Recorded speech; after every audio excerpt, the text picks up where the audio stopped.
मेरा शौहर सऊदीया में नौकरी करता था। बच्चों को स्कूल छोड़ने और लाने का काम मैं खुद किया करती थी। एक रोज़ मैं बच्चों को छोड़ने जा रही थी कि एक शख्स ने अपनी गाड़ी मेरी गाड़ी के सामने आकर रोक दी। मैंने बातें सुनाई और वहाँ से चली गई। बच्चों को स्कूल छोड़ और घर वापस गई। अगले रोज़ फिर से शख्स मेरी गाड़ी का पीछा करने लगा। मैं गाड़ी रोक कर उससे वजह पूछी तो कहने लगा कि मुझे आपका नंबर चाहिए। मैंने अपना नंबर देने से इनकार कर दिया, पर वह रोज़ मेरा पीछा करता था। एक रोज़ मैं पीछा छुड़ाने के लिए अपना पुराना नंबर उसको दे दिया, जो मैं इस्तेमाल कम किया करती थी। रात को मेरे होश उड़ गए जब आधी रात को वह शख्स, रात के तकरीबन 1 बजे थे, दरवाजे पर दस्तक हुई। इस वक्त बिजली भी जा चुकी थी। पूरे घर में अंधेरा छाया हुआ था। बच्चे तो पहले ही गहरी नींद में सो चुके थे। उसी वक्त एकदम तेज़ बारिश शुरू हो गई।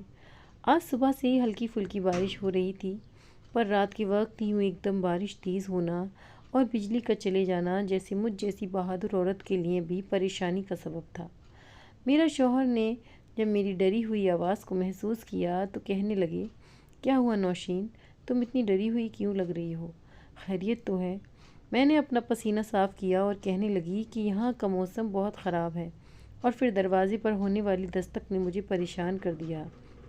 मैंने उन्हें बताया तो वे कहने लगे कि आखिर इस वक्त कौन होगा, वह भी आधी रात को।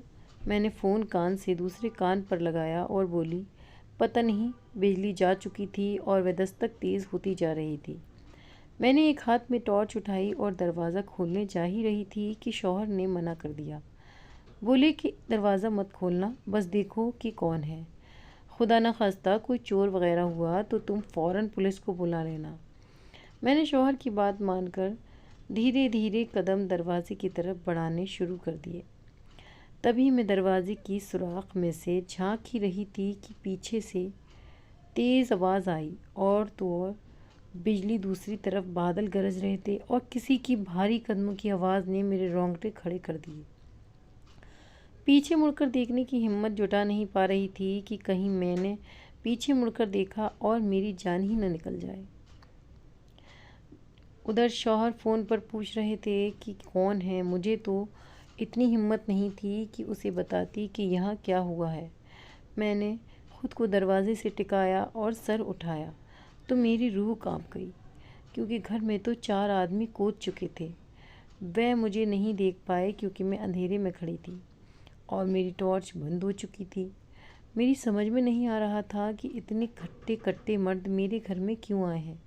उनका चेहरा बिल्कुल साफ दिख रहा था, उन्होंने कोई नकाब नहीं पहना था। मैं बहुत डर गई थी। मेरा ख्याल में एक वही शख्स आया कि कहीं वह तो उसने तो नहीं। अचानक दरवाजे पर दस्तक हुई। दरवाजे की आवाज़ सुनकर वह लोग भी चौकन्ना हो गए और दरवाजे की ओर देखने लगे और दरवाजे की ओर बढ़ने लगे। तभी अचानक बिजली चमकी। जब बिजली चमकी तो उन चोरों ने मुझे साफ देख लिया। मेरी हालत उस वक्त ऐसी थी कि मैं पूरी तरह भीग चुकी थी और मैंने दुपट्टा भी नहीं लिया था, क्योंकि मैं बस ऐसे ही दरवाजे पर बेध्यानी में आ गई थी। पर अब मुझे बहुत शर्म महसूस हो रही थी। वह मर्द मेरी तरफ बढ़ने लगे। उनके चेहरे पर अजीब सी मुस्कुराहट फैली हुई थी। उन्हें देखकर मैं दूसरी ओर भागी, लेकिन दरवाजे के बाहर से जो आवाज़ आई उसे सुनकर मेरे कदम वहीं रुक गए। ये तो वही आवाज़ थी जो मेरा शौहर सऊदीया में नौकरी कर रहा था। वे महीने के 1 लाख रुपए भेजा करता था। मैंने 3 बच्चे थे और तीनों ही मुझे बहुत प्यारे थे। घर का सारा सामान तो मैं ऑनलाइन मंगा लिया करती थी, पर बच्चों को स्कूल छोड़ने में मैं खुद ही जाया करती थी। पर कई दिनों से मुझे बहुत परेशानी आ रही थी। एक दिन मैं अपने बच्चों को स्कूल छोड़ने जा रही थी तो एक शख्स ने अपनी गाड़ी मेरी गाड़ी के पीछे लगा दी। मुझे गाड़ी रिवर्स करनी थी, पर मेरी गाड़ी हिल ही नहीं रही थी। मैंने हॉर्न बजाकर उसे इशारा दिया कि भाई, थोड़ी गाड़ी तो पीछे करो गाड़ी, पर उसने मेरी एक न सुनी। ट्रैफिक जाम से मुझे स्कूल जाने में देर हो गई। मैंने सोचा चलो एक दिन की बात है, पर यह तो रोज़ का ही ड्रामा हो गया था। अगले दिन जब मैं बच्चों को स्कूल छोड़ने जा रही थी तो एक गाड़ी ने मेरा पीछा किया। वह गाड़ी मेरा पीछा करते करते मेरी कॉलोनी तक आ पहुंची। गाड़ी के शीशे से झांक कर देखा तो मैंने उसमें एक नौजवान बैठा था। उसके माथे पर बल पड़ी थी, उसके चेहरे पर गुस्सा था। वह आदमी गाड़ी से उतरकर मेरी तरफ आने लगा। मेरी नज़र में वैसे भी ऐसे लोगों की कोई ख़ास अच्छी तस्वीर नहीं थी। वह मुझे देखने में बिल्कुल भी अमीर या उस कार का मालिक तो बिल्कुल नहीं लग रहा था। वह शायद उस कार का ड्राइवर था। वह मेरे पास आता है, इतने में गाड़ी लेकर मैं अपने घर की तरफ चली गई। मेरे घर की तरफ 3-4 रास्ते थे, तो वह मुझे यकीनन ढूंढ नहीं सकता था। मैंने अपने घर जाकर सुकून की सांस ली, पर एक बार छत पर जाकर देखा तो दूर गली में वह शख्स मुझे दिखाई दिया। वह इधर उधर शायद मुझे ही ढूंढ रहा था, पर वह मुझे क्यों ढूंढ रहा था? मेरा हलक खुश्क हो चुका था कि ये कैसी मुसीबत आ पड़ी है। अब मुझे बच्चों को स्कूल से भी लाना था, पर उस शख्स ने मुझे इतना डरा दिया था, इसीलिए मैंने अपनी गाड़ी की बजाय एक टैक्सी बुक कर ली। पर वह मुझे कहीं नज़र नहीं आया। पर अगले दिन मैं जब फिर अपनी गाड़ी से गई तो वह फिर मेरा पीछा करने लगा। मैं तो बड़ी परेशान थी। जब मैं बच्चों को लेकर वापस आई तो मेरी कॉलोनी में मेरी गाड़ी के आगे उसने अपनी गाड़ी लगा दी और मेरी तरफ बढ़ा और बोला कि मुझे आपका नंबर चाहिए, मुझे कुछ बात करनी है। मैंने गुस्से से कहा, चला जा यहाँ से, वरना पुलिस को पकड़वा दूंगी। अब मैं अपने शौहर को भी उसके बारे में बता दिया था। वह बोला, ऐसे लोगों से बात मत किया करो और तुमसे हैंडल ना हो तो पुलिस कंप्लेन कर देना। 2 दिन पुलिस की हवा खाकर आएगा तो सारा नशा उतर जाएगा। मैंने भी यही सोच लिया था कि अब वह मुझे तंग करेगा तो उसे मैं पुलिस के हवाले कर दूँ। पर अगले 2-3 दिन वह मुझे नहीं दिखा। फिर जब मैं घर का सामान लेने बाहर निकली तो वह मुझे मिला और मुझे ही देख रहा था और मेरे पास आकर बोला, मुझे अपना नंबर दे दो, मुझे आपसे कुछ ज़रूरी बात करनी है। अगर तुमने मेरी बात न मानी तो तुम बहुत पछताओगी और बहुत मुसीबत में पड़ जाओगी। मैं गुस्से से उसकी तरफ देखा। खुद तो सूखा पापड़ जैसा है, भला मेरी मदद करेगा? फिर मैंने सोचा कि शायद कोई दिल फेंक आशिक है जो मुझ पे अपना दिल हार बैठा है। मैंने कहा, देखो भाई, मैं कोई 18 साल की कुंवारी लड़की नहीं हूँ। मेरी उम्र 30 साल है और मेरी 3 बच्चे हैं। मेरा शौहर सऊदी में काम करता है, पर उसका यहाँ भी अच्छा पहचान है। अगर मैं तुम्हारी शिकायत लगाई तो तुम्हें अभी अंदर करवा देगा। मेरी बात सुनकर वह जमाई लेते हुए बोला, तुम मुझे धमकी दे रही हो? शायद तुम नहीं जानती मैं कौन हूँ।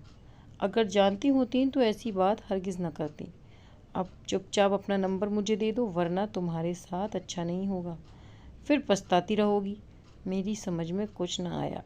वह एक नंबर ही तो मांग रहा था, तो मैंने उसे नंबर दे दिया और सोचा मैं दूसरा नंबर इस्तेमाल कर लूँगी।